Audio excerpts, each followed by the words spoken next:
Zovem se Dijana Rajković i keramičarka sam.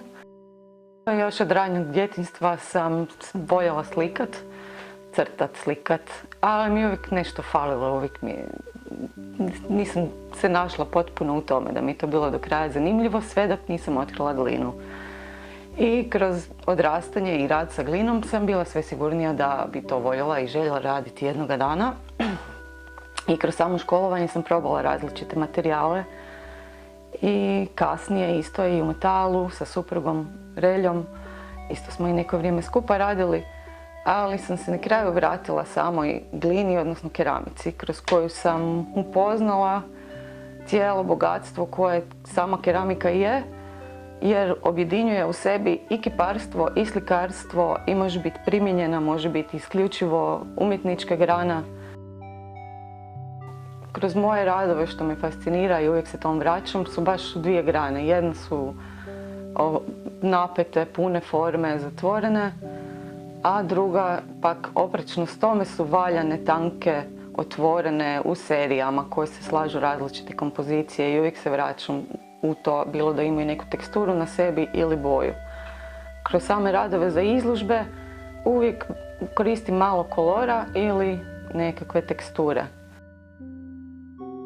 Ima toliko mogućnosti i tehnika u samoj keramici s kojima se čovjek može baviti, bilo da se odabere samo jedna tehnika, se može čitav život samo to istraživati.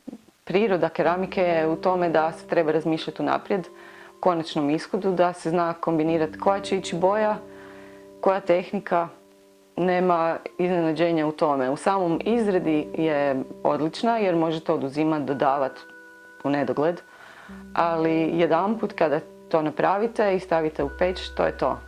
Tako da je u tom smislu računanje unaprijed koju boju želite dobiti ili tehniku, onda je to prilagodba s kojim materijalom se radi. Specifičnost glazure, sa vrlo malo se može dobiti vrlo puno. Ako se koriste, kažem, baš da su neki naglasak, akcent u radovima, jer moj pristup je što čišće sa malo kolora.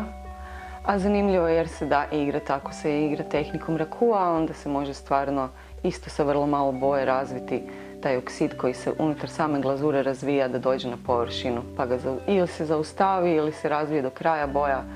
To je ta igra i nepredvidivost, svaki put je drugačije kad se pali. I klasično paljenje isto je svaki put iznenađenje, otvaranje peći.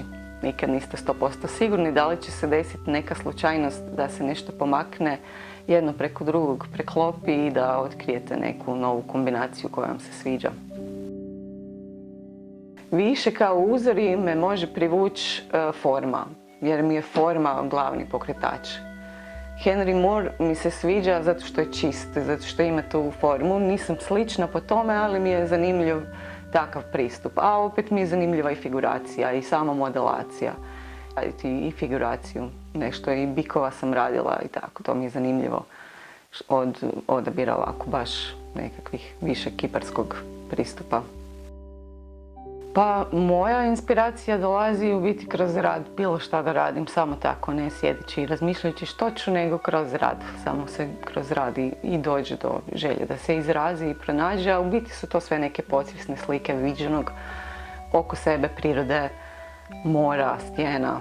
Volim takve pejzaže, pa onda uvijek to izađe u tom nekom nesvjesnom vjerovatno, bilo da je na reljef ili bilo da je oblo zatvoreno. U biti vrlo su organske forme.